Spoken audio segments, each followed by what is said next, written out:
그게 약간 이게 분위기가 여러분들 내가 그 중앙대 다닐 때 연예인들 얘기를 했는데 예를 들어서 내가 이렇게 학교를 걸어가고 있는데 옆에 박신혜나 김수현이 이렇게 지나가잖아요.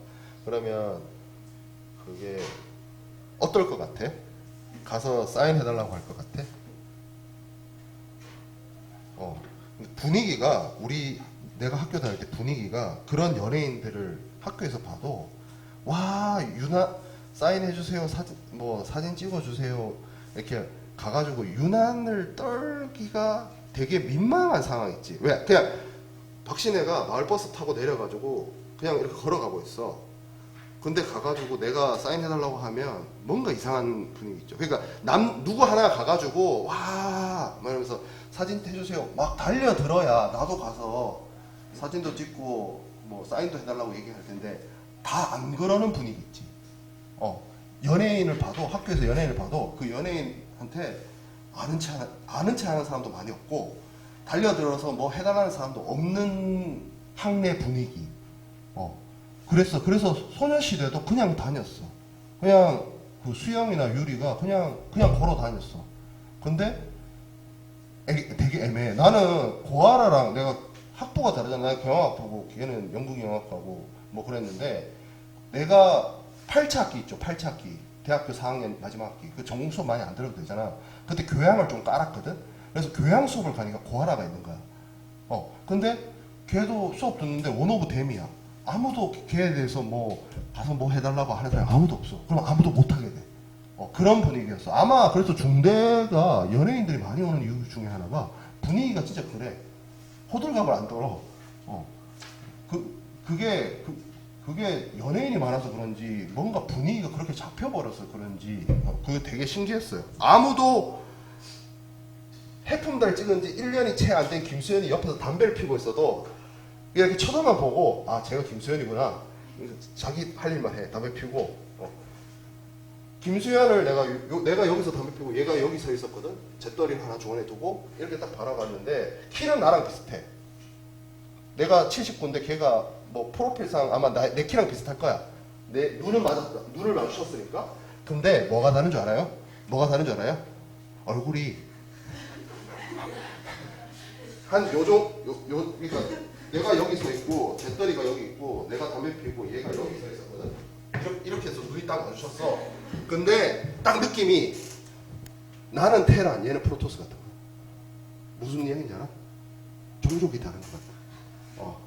서로 다른 너와 나는 같은 인간으로 붙기에는 얼굴 차이가 너무 나는 거야. 그러니까 난 솔직하게 말해서 여자보다 얼굴이 작아. 일반 여성보다 얼굴이 작단 말이야. 그러면 키가 180인데 179, 180인데 얼굴이 여자보다 작은 얼굴이 달려 있으니까 비율이 어떻게 되겠어요? 그러니까 그게 다르더라고. 그러니까 뭐 얘가 피부가 좋니, 뭐 이목구비가 잘 붙어 있니, 나 그거는 잘 모르겠어. 내가 남자를 바라봐서 그런 걸 수도 있겠는데 일단 비율이 너무 다른 거야. 얼굴이 너무 작아. 그래서 그걸로 엄청 충격받았어. 내가 서로 딱 이렇게 가까이서 얼굴 마주치고 나서 그 충격받았던 기억이 아직도 나요.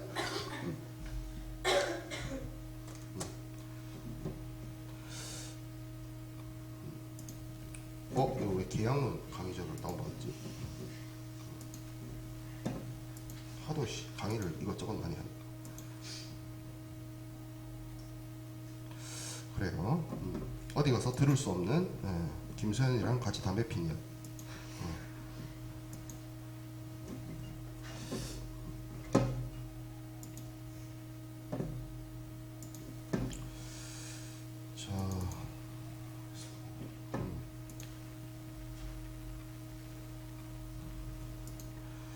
오늘 할 얘기는 뭐 많은 내용을 할 게 아니라 요거 딱 하고 마무리 할 건데 미국하고 일본 이야기 좀 하고 이제 마무리 좀 이렇게 마칠 겁니다. 독일 이야기 했고 자 미국이 뭐 제가 지난 수업 말미 때도 뭐 미국의 지금 현재 정치 상황 이 얘기를 하고 마무리 뭐 어느 정도 조금 했던 걸로 알고 있는데 뭐 돌아가는 분위기가 조 바이든 현 미국 대통령하고 도널드 트럼프 공화당 후보하고 이제 대선이 얼마 남지 않았죠.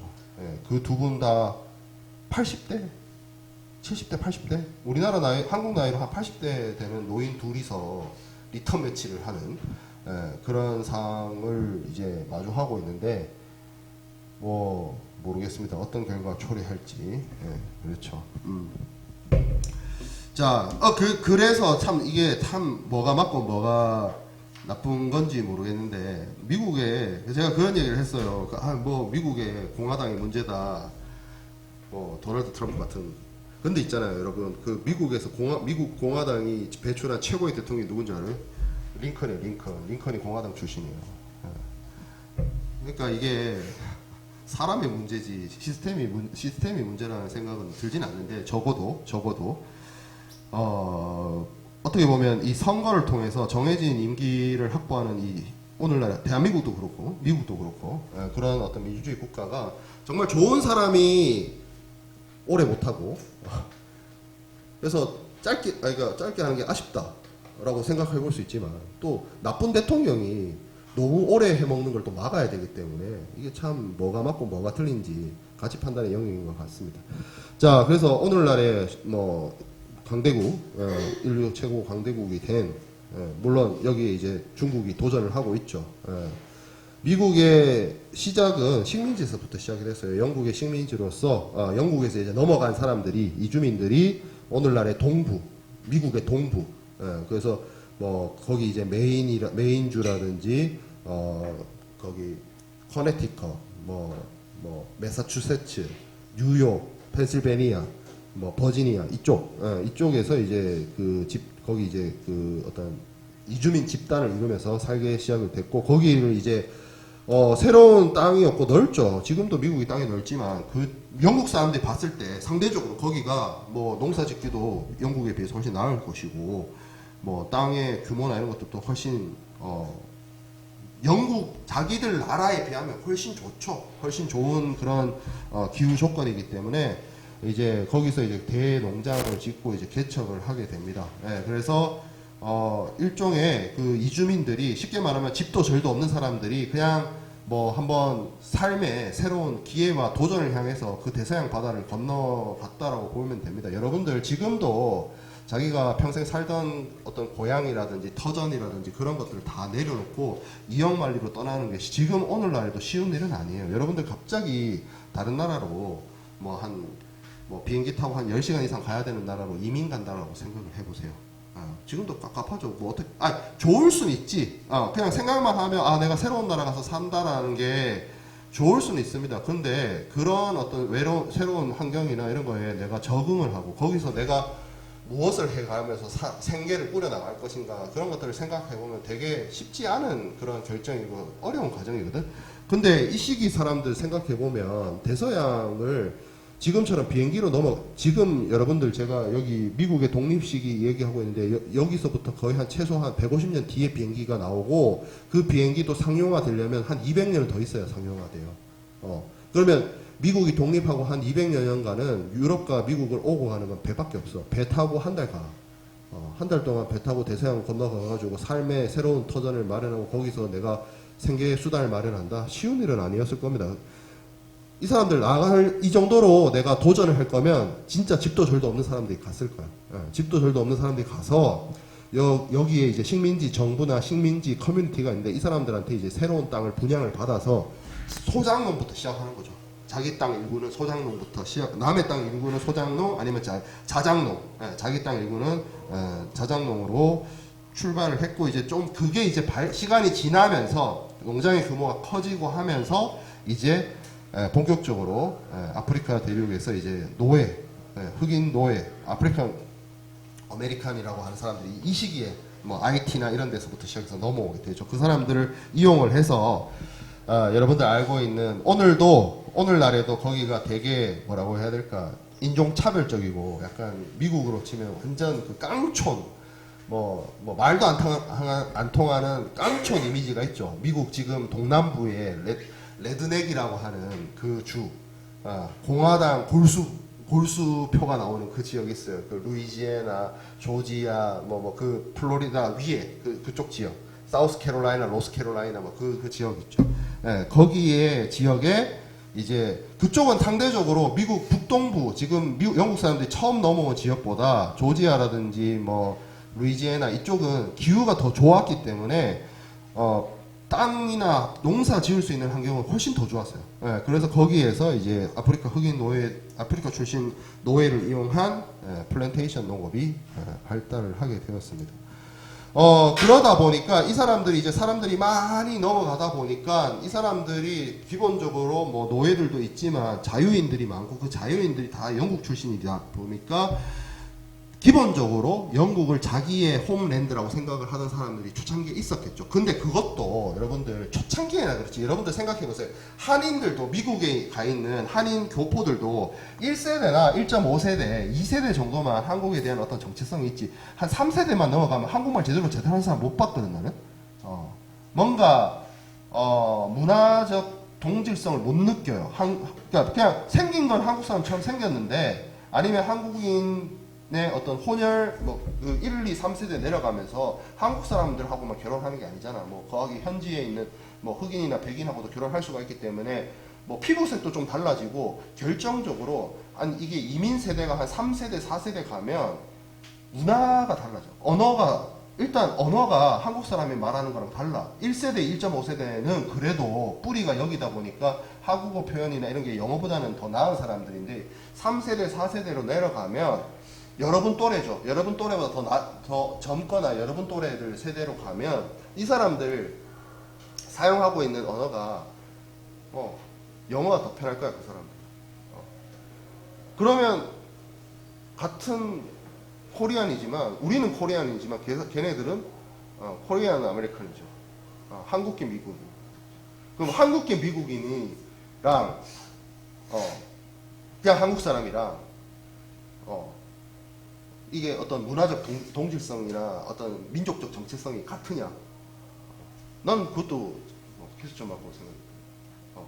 그러면 여기서 더 나아가서 한 가지만 더 생각해 봅시다. 우리 지금 한국하고 북한, 남북한이 분단된 지가 벌써 70년이 넘었어요.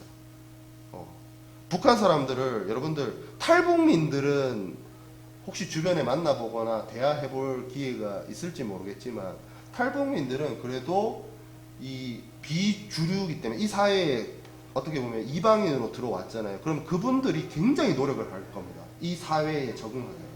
자본주의 사회에, 한국 사회에 적응하기 위해서 스스로가 엄청 노력을 하지 않으면 이 사회에서 도태되기 때문에 엄청 노력을 할 거예요. 근데 그런 노력을 안 하는 상태에서 그분들은 개별적으로 몇 년 동안 여기에서 생활하고 부딪히면서 직접적으로 실패도 겪고 좌절도 하면서 아마 이 한국 사회에서 살아남으려고 되게 노력을 많이 하실 거야. 근데 그냥 기본적으로 북한에 살고 있는 2천만 명하고 여기 남한에 살고 있는 5천만 명이 문화적 동질성, 민족적 정체성으로 비교해 봤을 때 과연 이제 같은 민족이라고 할 수 있느냐. 70년 동안 분단되어 있었기 때문에 교류가 없었죠. 언어 생활 많이 달라졌죠. 정치 사상 이념적으로 많이 다르죠. 종교적으로 많이 다르죠. 북한은 종교적 자유가 없기 때문에 기독교 이런 거 허용 안 됩니다. 그러니까 종교적으로 다르죠. 언어적으로 다르죠. 문화 생활 다르죠. 경제 생활 다르죠. 그리고 이제 혈연적으로도 달라졌어요. 남한 사람하고 북한 사람이 결혼한 경우는 이거밖에 없죠. 북한에서 탈주하신 분들, 이탈하신 분들이 한국 사회에 정착하는 과정에서 여기서 가정을 꾸리시는 거지. 그냥 북한 사람하고 남한 사람하고 만나서 결혼한 게 있어? 70년 동안 없었지. 그럼 70년이라고 하면 보통 두 세대가 지나간 거야. 그래서 여러분들이 내 나이가 되거나 나보다 더 나이 먹어. 그러니까 여러분들이 20대 초반이잖아. 한 50대 정도 되면 100년 가까이 분단되잖아. 그럼 3세대가 넘어가는 거야. 분단된 지. 그러면 그 같은 민족이라고 할 수 있을까? 같은 문화와 같은 민족적 정체성을 가지고 있다라고 할 수 있을까? 나는 아니라고 보거든. 재미난 얘기 하나 해줄까요? 김정은과 스티브 유하고, 스티븐 유 누군지 알죠? 유승준. 스티븐 유하고 김정은하고 조나단 알아요? 유튜버? 조나단 3명 있다고 칩시다. 여러분들은 이 세 사람 중에 누구랑 제일 말이 잘 통할 것 같아요? 난 조나단이라고 생각하거든. 내 기준에서 생각해봤을 때 만나서 얘기해보면 검은 머리 미국인하고 북한 사람하고 한국에 귀화해가지고 한국에서 생활하고 한국에서 경제활동하는 사람하고 피부색은 흑인이지만 그 뿌리가 아프리카계지만 과연 누구를 만나서 이야기할 때 가장 편하게 대화할 수 있을까? 가장 재밌게 어떤 이질감이나 차별 뭐 어떤 그거 없이 만나서 얘기할 수 있을까? 나 조단환이라 생각이 드는데 그렇지 않아요? 그러면 우리가 늘 말하는 여러분들 어렸을 때부터 그런 얘기 하잖아. 단일민족이라는 개념이 뭔 의미가 있을까? 쉽게 말해서 나는 조나단이 한국 사람이라고 생각하지 김정은이 한국 사람이라고 생각 안 하는데 나는 그러니까 민족이란 우리가 소위 여러분들이 얘기하잖아. 민족이란 개념이 도대체 과연 우리가 어떻게 생각해야 될까? 민족이 꼭 혈연이 아니라고. 그러니까 민족 집단 우리가 한국 민족이라고 하는 그걸 정의를 내릴 때 혈연에 의한 것이 아니라 어떤 동일한 언어, 동일한 문화, 동일한 생활 양식, 동일한 어떤 역사적 배경이라는 가정 카테고리 하에서 얘기를 해보면 김정은하고 나는 너무 멀리 떨어져 있는데 같은 민족이라고 할 수 있어? 김정은하고 나하고? 김정은이 83년생이잖아. 내가 82년생인데. 같은 시기에 이 비슷한 곳에 떨어졌죠. 태어났죠. 한 500km도 안 될걸? 내가 대구에서 태어났고 김정은이 평양에서 태어났으니까 한 600km 되려나? 600, 700km 떨어진 곳에 태어났죠. 아니다. 맞나? 몰라. 김정은이 어디서 태어났는지 내가 그걸 알 거야. 어쨌든 근데 같은 민족으로 묶을 수 있을까? 김정은과 나를? 난 아니라고 봐. 나는 아니라고 봐요. 그게 한번 우리가 생각해 볼 문제예요. 그렇기 때문에 제가 지금 이렇게 얘기하고 있는 이 생각과 이런 가치관이 우리 세대도 많이 되겠지만 여러분들 세대에는 더 많을 거라고 생각해요.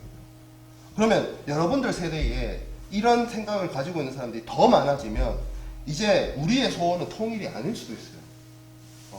그냥 북한은 북한의 길을 가고 남한은 남한의 길을 가는 게 우리의 소원일 수도 있어. 과연 언제까지 우리의 소원은 통일일 것인가. 그런데 또 이렇게 얘기하시는 분들도 있어요. 우리가 지금 뭐 사람도 자꾸 줄고 영토도 좁은데 지하 자원도 부족하고 지하 자원도 넓어지고 영토도 넓어지고 사람도 많아지는데 우리가 나라를 합치면 더 큰 어떤 시너지가 날 수 있다. 시너지도 날 수 있지만 그 부작용도 엄청 클 거예요. 근데 그러면 시너지를 키우고 부작용을 줄이는 걸 해야 되는데 그걸 해줘야 되는 사람들이 정치인들이란 말이에요. 정치인들.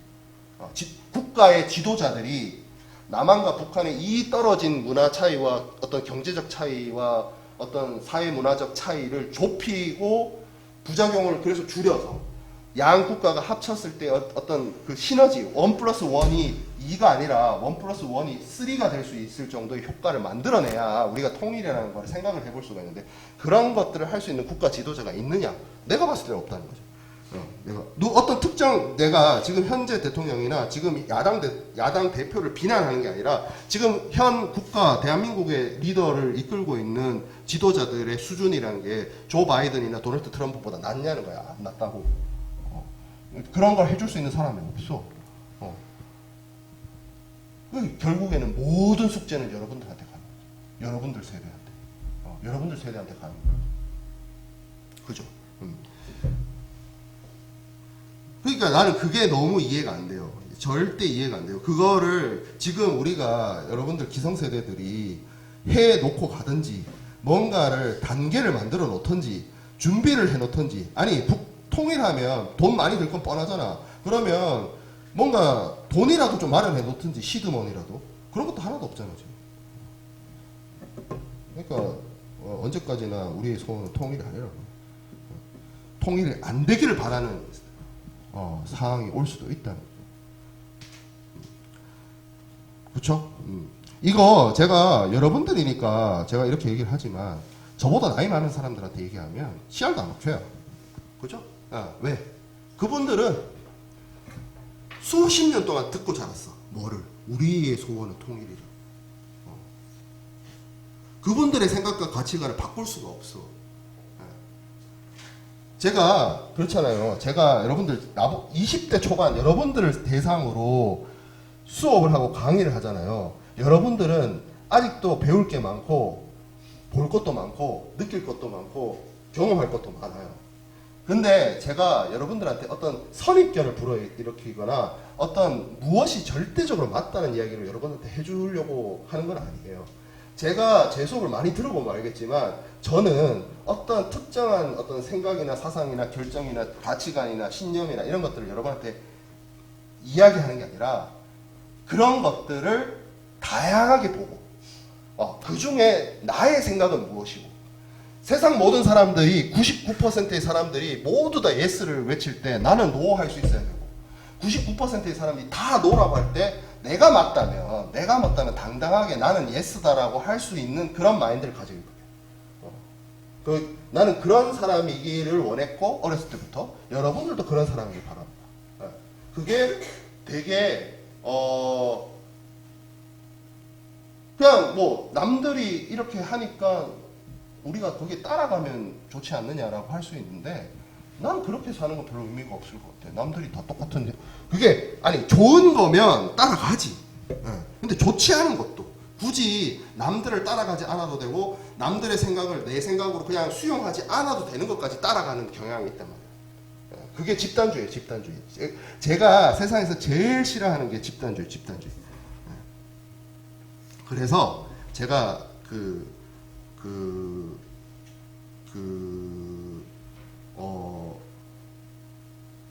여러분들 까잠 있잖아요. 까잠 시위도 있잖아. 우리 근데 제가 대학교 다닐 때 까잠을 안 입었어요. 까잠을 사지도 않았어. 왜 그러냐면 그리고 내가 여러분들 예비군 하잖아요. 남학생들 예비군 하잖아. 나는 예비군 마지막으로 한 날 그날 바로 휴지통에다가 예비군복을 버렸어요. 왜 그러냐면 나는 나하고 다른 사람이 똑같은 옷 입고 돌아다니는 것 자체가 너무 싫었어. 중고등학교 내도 교복 입었거든. 대학에서 자유롭게 있는데 갑자기 중고등학교 또 6년 동안 교복 입었으면 됐지. 갑자기 까잠을 맞추재. 난 그게 너무 싫었어. 남들과 똑같은 옷을 입고 다닌다는 게. 그러니까 이것도 나만의 어떤 똥꼬집이긴 한데 그런 것들도 뭐 여러 가지 생각해 볼 수 있는 부분이죠. 그래서 제가 지금도 안 하는 게 남하고 똑같은 옷 입고 똑같은 행동하고 이런 거 별로 좋아하지 않습니다.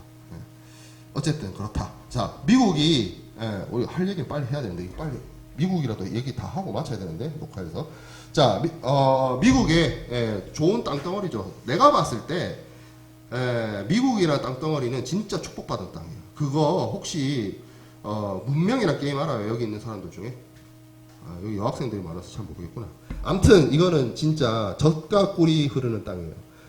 성경에서 말씀하시기를 모세가 젖과 꿀이 흐르는 곳으로 자기 유대민족 히브리 민족을 데리고 간다고 하는데 오늘날의 이스라엘 거기는 젖과 꿀이 흐르지 않아. 내가 봤을 때 그냥 사막이야. 메마른 땅이야. 근데 미국은 진짜 젖과 꿀이 흐르는 땅입니다. 거기 안 나는 거 없어요. 기름 나죠, 석탄 나죠, 철광석 나죠, 우라늄 나죠. 비옥합니다. 비옥해요. 관광자원 무한하죠 거기. 그리고 산림자원 무한합니다. 뭐 좋죠. 그러니까 이 넓은 이 땅이 어떻게 보면 사람이 수가 부족하고 땅은 오히려 넓었기 때문에 개척할 여지도 많고 지금도 개척되지 않은 곳이 있죠. 미국에는 그런 것들이 있다. 그래서 이 미국이 자기들도 이 주인 없는 땅들을 자기의 영토대로 편입하는 것이 자국의 어떤 경제적 국경이나 이런 것들을 확장하는 자국의 어떤 발전에 도움이 된다고 했기 때문에 계속 왼쪽으로 왼쪽으로 많이 갔고 이게 정부가 나서가지고 사람들을 왼쪽 서쪽으로 가라라고 쫓아낸다고 해서 될 일이 아니었어요. 어떤 것들이 있었냐면 거기 사람들이 먹고 살만한 게 있어야 사람들이 그쪽으로 이동을 하겠죠. 근데 다행히 미국의 경우에는 여러분들이 아마 다 알 겁니다. 1800년대 이때 미국의 캘리포니아나 이런 쪽에 금강이 발견되면서 사람들이 그쪽에 그냥 이제 금이나 이런 것들 일확천금을 노리는 사람들로 인해서 서부 개척이 이루어집니다. 골드러시라고 하죠. 그리고 이때 또 뭐 아시아나 이런 사람들 외부에서의 이민도 엄청 많이 받아들이게 돼요. 그래서 이 골드러시에 따라서 캘리포니아 지역으로 이주하고 이런 사람들을 폴티나이너스라고 해서 부릅니다. 지금도 오늘날 샌프란시스코에 있는 미식축구팀 이름이 폴티나이너스예요. 그래서 미국의 서부 개척 영토가 확장이 되었다는 거고, 그래서 여기 27번 슬라이드에 보면 오른쪽에 이제 그 베이지인가 제일 오른쪽에 있는 동쪽에 있는 주들, 그래서 여기가 처음에 1776년에 건국됐을 때 있었던 13개 식민지를 의미를 하고, 숫자 세 보면 13보다 많은데요. 느낌적인 느낌으로. 왜 그러냐면 원래는 독립할 때는 버지니아 주가 하나였는데 뒤에서 얘기할 남북전쟁 때문에 버지니아 주가 웨스트 버지니아하고 그냥 버지니아로 분할됩니다. 그래서 숫자 세 보면 13개보다 많아요. 자, 그 다음에 5대5가 있죠. 그 얘기 들어봤죠? 5대5 여기 하나에 한반도 넣으면 들어간다고. 그런 정도로 넓은 호수 주변이 있고, 요 지역은 결국에는 이 동부 해안이 독립을 했기 때문에 영국이 뭐 가지고 있을 이유가 없었죠. 그걸 이제 영국으로부터 할양이 됐고, 루이지애나 여기 중간에 약간 그 민트색, 연녹색으로 되어 있는 부분이 이제 프랑스 땅으로부터 이제 매입을 했고, 그리고 이제 나머지 부분들은 사실은 이제 좀 오늘날의 기준으로서는 결코 바람직하지 않은 뭐 전쟁이라든지 뭐 이제 강제적 점령 뭐 이런 방식으로 해서 멕시코나 이 스페인 식민지로부터 병합을 하는 방식으로 진행이 됩니다. 요렇게 미국이 중간중간 1800년대 학대할 때도 오늘날의 캐나다는 영국의 식민지였어요. 영국의 식민지로 남아있다가 이제 최근 들어와서 캐나다가 나라 생긴 지 얼마 안 됐거든요. 그래서 1900년대 들어와서 독립한 걸로 알고 있는데, 이때까지 요 캐나다 지역은 영국 식민지였다. 그래서 지금 맨 마지막 주가 1898년에 하와이 주가 편입이 되면서 미국의 50개 주가 형성이 됐죠. 자, 문제는 근데 이게 뭐 대단한 사건이었죠. 1861년에 이제 남북전쟁이 발발하게 되는데, 남북전쟁은 결국에는 이 노예제의 갈등도 있지만 이게 표면적인 이유고, 좀 설명을 하자면 보세요. 미국이 13개 식민지가 독립을 했다라고 하잖아요. 그래서 얘네들 국가의 명칭을 얘기할 때 United States of America죠. States가 나라란 뜻이죠. State가 영어 단어가 주가 아니고 나라란 뜻이에요. 나라.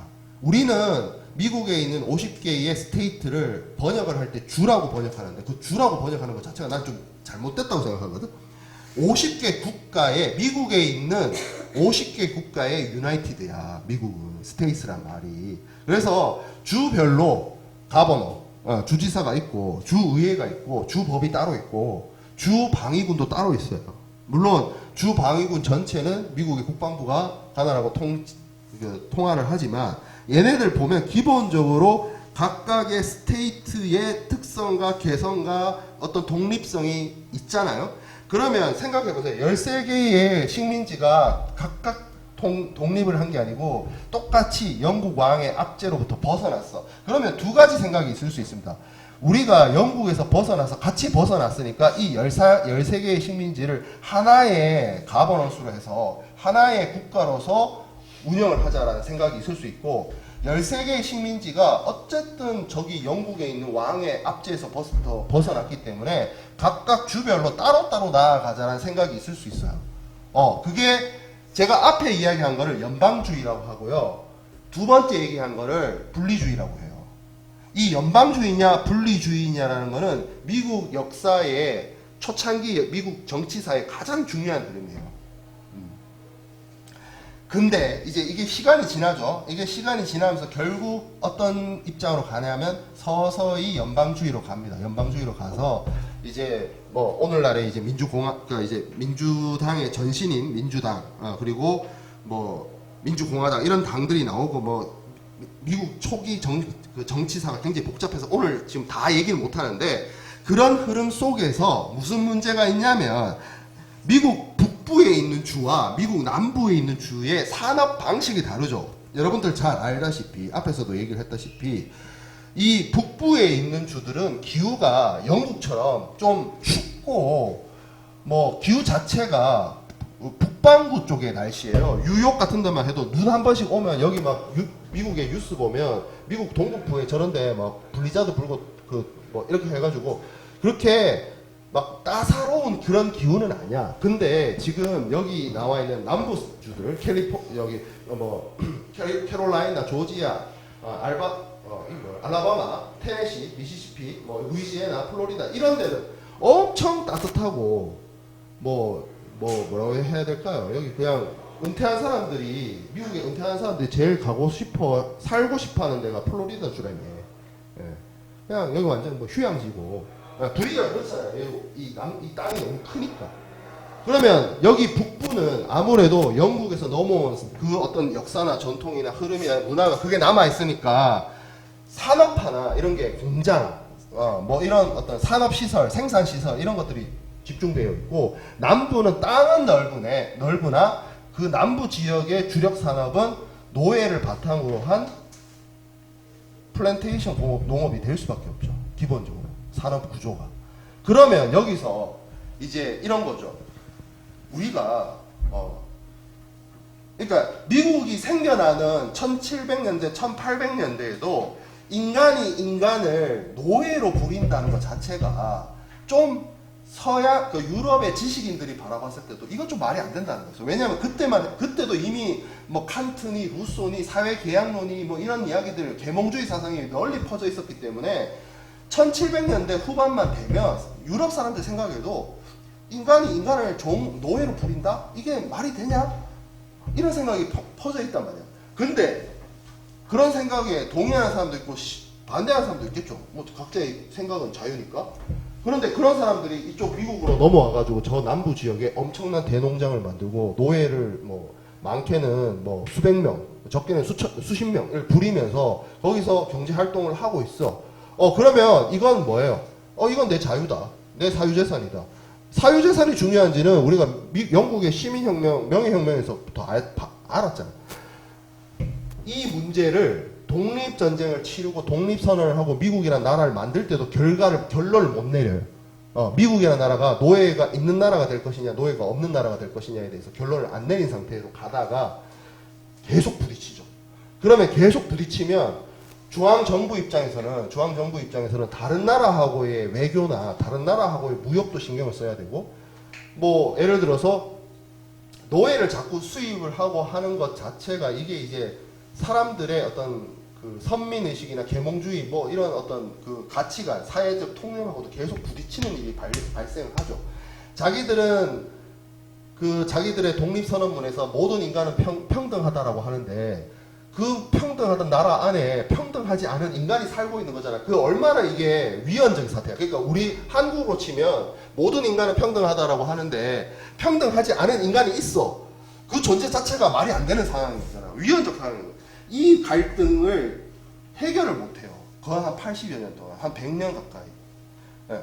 미국이 독립한 게 1776년이고 남북전쟁이 터진 게 1861년이거든. 그 한 90년 동안 이 문제를 답을 못 내리고 있다가 결정적으로 그럼 연방정부에서 이제 노예 흑인 없애자.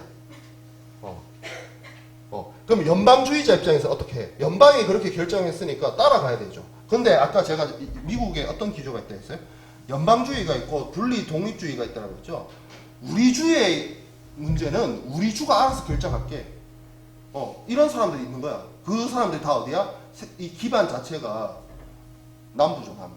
그럼 남부 사람들이 다 그러냐? 아니죠. 우리 민주주의의 특징이 뭐예요? 자기한테 표를 주는 유권자들이 생각이 그러면 그 위정자들은 거기에 따라갈 수밖에 없죠. 자, 예를 들어서 내가 조지아주의 정치인이라고 칩시다. 조지아에 많은 사람들이 노예를 수십 명씩 거느리고 있는 지주야. 이 사람들 노예 풀면 자기들 노예가 한 명이 많게는 우리나라 지금 현재 기준으로 노예 한 명, 일 잘하는 노예 한 명은 1억 정도 하고 그렇다 치자고. 그러면 노예를 한 30명 부리는 사람은 30억이네 재산이. 근데 갑자기 하루아침에 중앙정부에서 흑인 노예 다 없애, 해방시켜. 그러면 이 사람은 자기가 30억 갖고 있는 상태에서 재산이 빵원이 되죠. 그런 사람들이 이 조지아 주에 한가득 있어. 그럼 조지아 주지사 입장에서 어떻게 해야 돼? 중앙정부 말 따라야 돼? 그러면 나 표 못 받는데? 그런 생각 할 거 아니에요? 이게 가는 거야. 안 돼. 우리는 안 할래. 노예제 유지할래.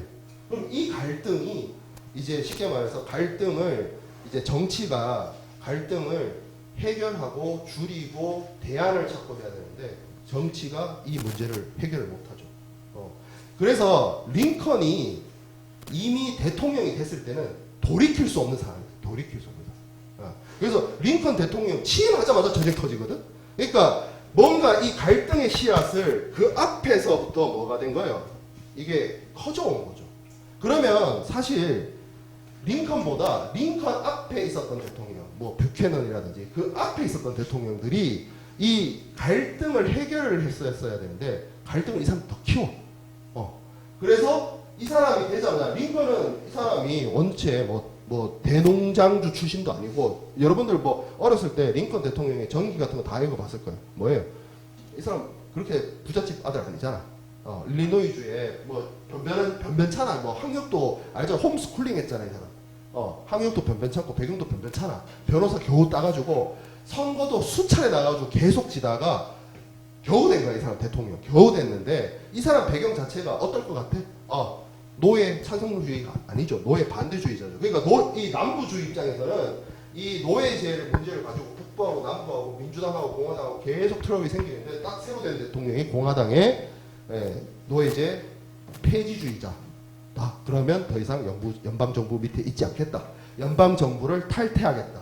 그래서 여기 남부에 있는 녹색으로 표시되어 있는 주들이 하나씩 연방에서 탈퇴를 합니다. 그러니까 이게 남북전쟁이라고 해서 두 나라가 있어서 내전을 치는 게 아니라 미국이라는 나라가 있는데 이 녹색주들이 연방정부의 결정에 따르지 않겠다면서 한 개씩 떨어져 나가는 거예요. 탈퇴를 해요. 그래서 탈퇴해서 나간 애들이 만든 나라가 여기 뒤에 나올 뭐라 컨페더레이션? 내가 넣어놓진 않았네. 컨페더레이션. 이런 표현을 썼어요. 그래서 유나이티드가 아니고 컨페더레이션 스테이트 오브 아메리칸가? CSA지. CSA. USA가 아니라 CSA를 만들어. 그래서 치른 전쟁이 남북 전쟁.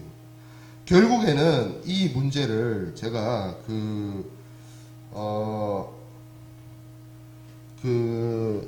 오늘 미국의 대통령 이야기를 했는데 남북 전쟁도 충분히 막을 수 있었어요. 막을 수 있었는데 정치인들이 갈등을 조정하고 중재하고 어떤 대안을 제시하고 해결책을 제시하는 것이 아니라 정치인이 국가의 리더와 지도자들이 그런 어떤 역할을 제대로 수행하지 않으면 전쟁으로 가는 거예요. 이 전쟁, 남북 전쟁이 미국 사회에 미친 영향도 크고 미국이 여러분들 알다시피 온갖 지금 지구촌에 일어나는 모든 전쟁에 개입해가지고 무슨 지구 방위대도 아니고 미국이 세계 경찰도 아니고 지금 그러잖아. 걸프 전쟁. 세계 1차 대전부터 시작해서 세계 1차 대전, 세계 2차 대전, 6.25 전쟁, 월남전, 걸프 전쟁, 이라크 전쟁, 아프가니스탄 전쟁, 테러와의 전쟁 많이 들어봤을 거예요. 근데 아직까지도 미국 사람이 가장 많이 전사한 전쟁이 남북 전쟁이에요. 세계 2차 대전 여러분들 알죠? 스티븐 스필버그의 라이언 일병 구하기 엄청난 전쟁을 치렀잖아요. 미군이 그 세계 2차 대전에서 죽은 사람 숫자보다 남북 전쟁에서 죽은 숫자가 아직도 더 많아요. 그런 게 엄청난 어떤 대가를 치르고 결국에는 연방의 정부 하에 하나의 국가가 됐죠. 그래서 한동안 지금 이거는 약간 비하인드 스토리인데 저기 이제 저 남부주들이 저렇게 떨어져 나갔잖아. 다시 한 번에 다 받아주지 않아요. 조금씩 받아줘. 조금씩 받아주고 그리고 미국 남부의 정치인들 있잖아요. 미국 남부의 정치인들도 한 번에 그냥 다 받아준 게 아니고 조금씩 이제 이제 선서하고 미국 정부에 충성하겠다 이렇게 선서하고 받아줘. 그런 어떤 절차와 과정을 거칩니다. 메이지 유신 해야 되는데 메이지 유신까지는 얘기를 하고 갑시다. 자, 이 비슷한 시기에 여기 보면 1861년에 미국이 남북전쟁을 치렀다고 했죠. 1868년에 메이지 유신이 발생하게 됩니다.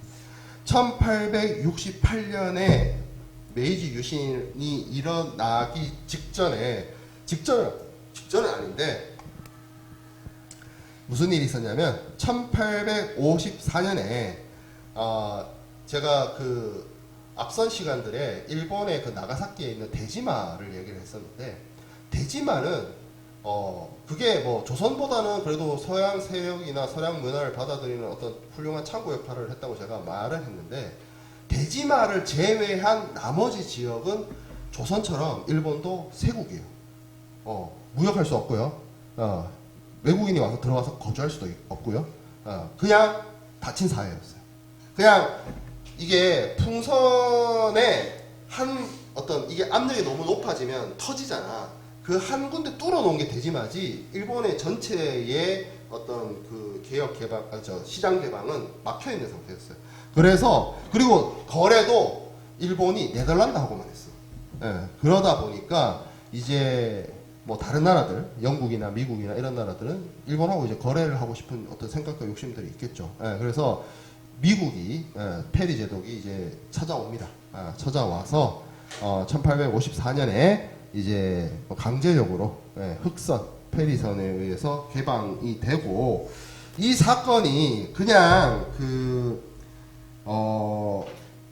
단순히 시장을 개방하는 걸로 끝나는 것이 아니라 일본 사회를 대혼란으로 빠뜨립니다. 그래서 어떤 혼란을 빠뜨리냐면, 이때까지 일본은 소위 말하는 천황이 있고, 천황은 그냥 상징적인 존재로 남아있고, 실질적인 정치 권력은 쇼군이라고 하는 정의대장군이 다스리는 그런 이원 정부 체계였는데, 그 쇼군이라는 말이 이게 직책인데, 이게 한자어로 우리 한글로 얘기하면 장군이에요, 장군. 그러니까 천황이 있고, 천황은 그냥 군림만 하고 있고 교토에서, 장군이라는 사람이 오늘날의 도쿄에서 국가를 다스리는데 장군이잖아.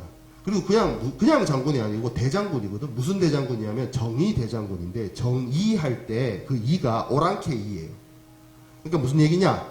오랑캐를 정복하는 대장군이 국가를 다스리는 거야. 왕을 대신해서.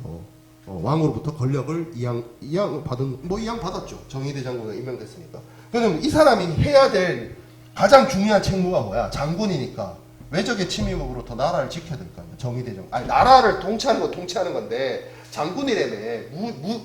쉽게 말하면 군인이잖아. 군인이 제일 근본적인 역할이 외적 침입으로부터 국가와 국민의 생명을 지키는 게 가장 첫 번째잖아.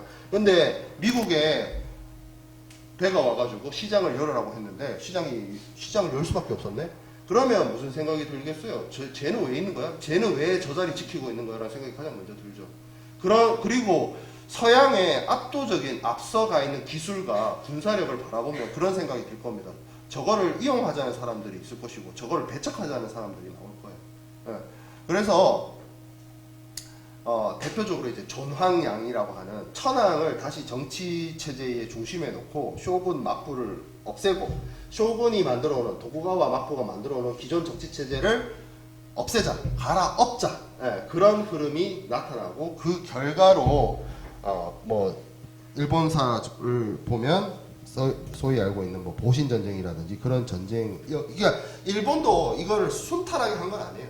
전쟁도 일어나고 거기서 갈등도 일어나고 뭐 하는 일이 벌어지는데, 결국에는 이 어떤 갈등, 미국의 어떤 시장 개방 압력과 그 개방 압력에 따라서 기존의 정치 체제가 무너지고, 기존의 정치 체제가 무너지는 과정 속에서 전쟁도 일어나고 내전도 일어나고 갈등도 일어나는데, 결과적으로 1868년에 메이지 유신이 일어나는데, 이 메이지 유신은 이 당시 일본을 다스렸던 천황의 연호가 명치입니다. 명치. 메이지.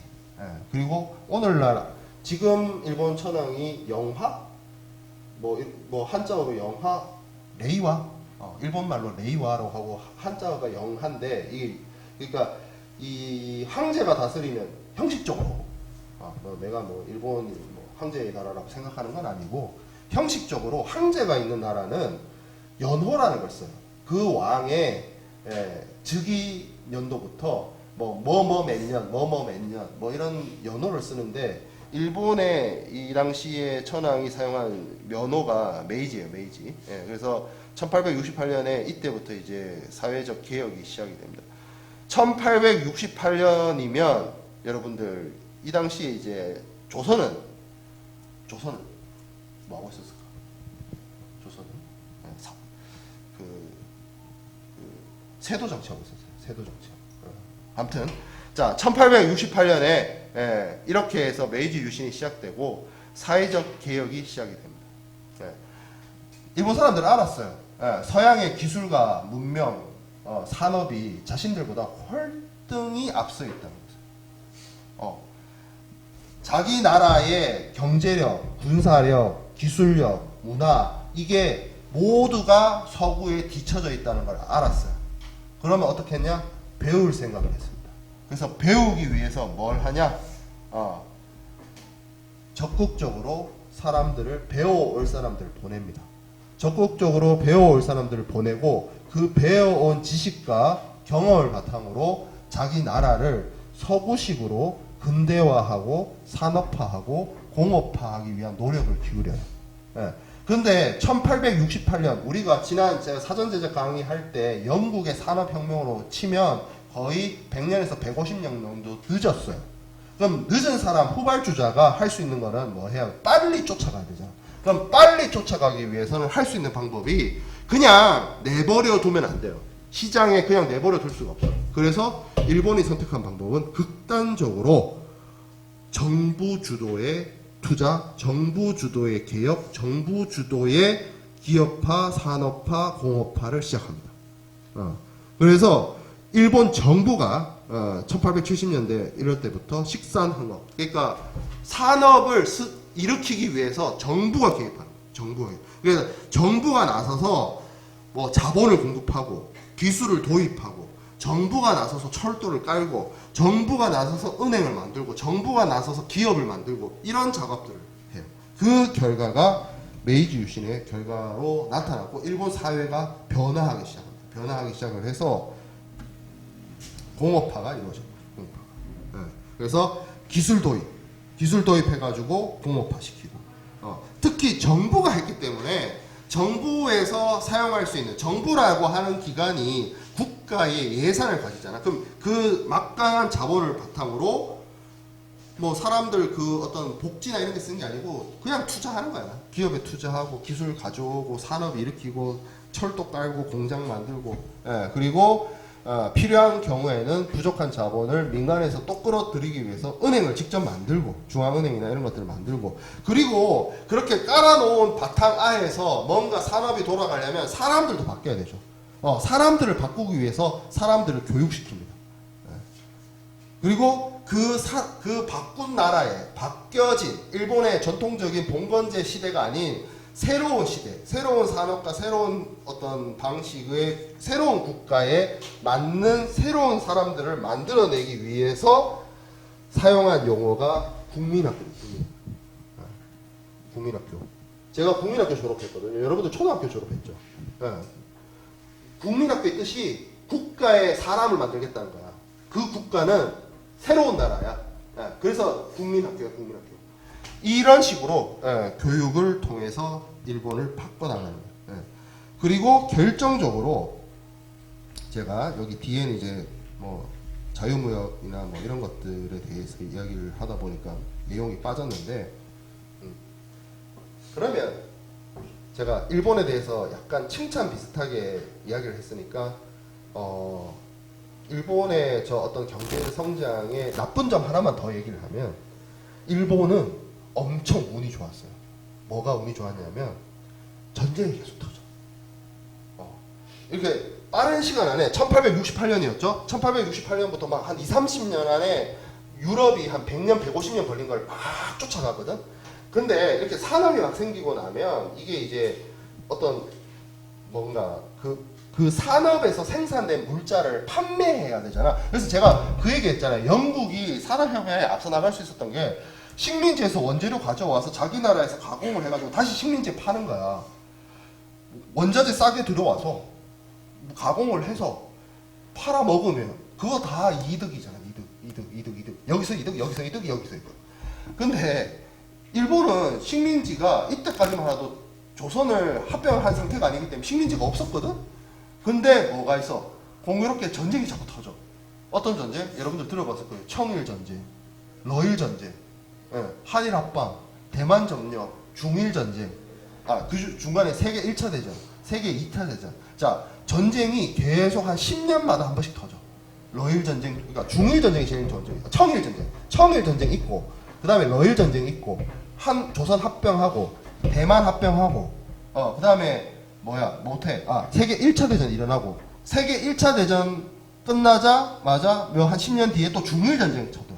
중일 전쟁 하고 있는 도중에, 중일 전쟁이 끝나지도 않았는데, 진주만 폭격하죠. 2차 대전.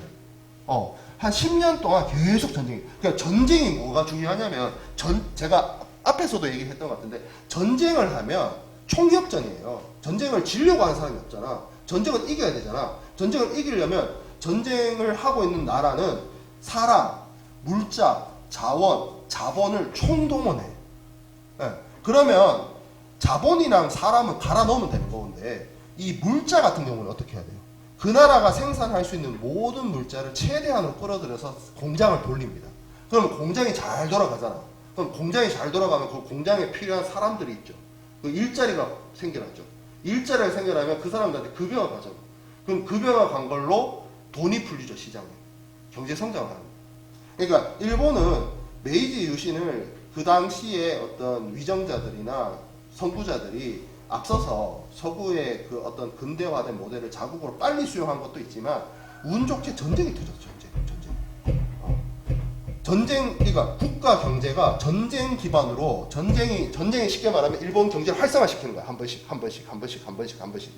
그리고 제가 이 얘기를 하는 것 중에 가장 결정적인 게, 일본이 히로시마하고 나가사키에 원폭 2방 맞고 망했잖아. 그 일본을 부활시켜준 게 뭐예요? 6.25예요, 6.25.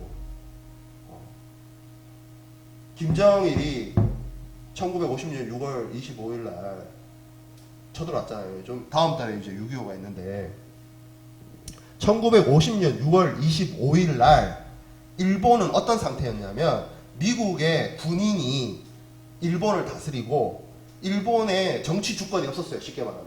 일본이 2차 대전 졌잖아. 패전국이잖아. 그 패전국이면 그 내비도 승전국이. 그래서 일본 너네 직접 정치하지 마. 우리가 군인 한 명 보낼게. 얘가 너네 일본 다스릴 거야. 미군정이 있던 시절이에요. 그 미군정의 대장이 누군 줄 알아? 여러분 다 아는 사람. 메가더. 그러니까 일본의 대통령이자 일본의 왕이자 일본의 최고 지도자가 메가더였어. 1950년 6월 25일 날. 그러니까 일본이 이때 정상적인 나라가 아니었어. 점령국이었어. 피점령국. 그러면 미국 군인들이 거기 다스리고 있고 미국 군대가 가 있잖아, 일본에. 바로 옆에서 전쟁이 터졌네? 야, 그럼 미국 군인들 파견해야 되는데 얘네들 군수물자 어떻게 해? 미국 본토에서부터 만들어? 어느 세월에? 수송 어떻게 할 건데? 물류 어떻게 할 건데? 나라도 생각이 있겠다. 어디다 만들면 돼? 일본에다 만들면 되겠네. 일본에서 생산해서 바로 갖다 주면 되겠네. 그게 오늘날의 일본을 다시 초강대국, 선진국으로 만들 수 있었다. 6.25 전쟁 없었으면 일본이 재건되는데 한 몇십 년은 더 걸렸을 거야. 솔직하게 말해서. 그게 운이 좋은 것밖에. 이걸 운이 좋다라고 해야 돼. 뭐라고 얘기를 해야 돼? 기회를 잘 잡았다고 해야 돼. 물론 그런 생각도 들어요. 기회를 준다고 해서 누구나 그 기회를 잘 잡는 건 아니니까. 뭐 그것도 능력이라고 보면 능력이죠. 어쨌든 그런 사건으로 인해서 일본이 서구 문명을 쫓아가기 시작했고, 아시아에서는 유일하게 산업화와 공업화를 20세기 이전에 19세기에 완성해 내게 됩니다. 자, 뭐 그 외에 뭐 이제 중국이나 이런 기술 발전이나 이런 것들도 있는데, 이거는 이제 제가 뭐 사전 제작 영상이나 이런 걸 통해서 여러분들한테 알려주도록 하겠습니다. 마칠게요. 네.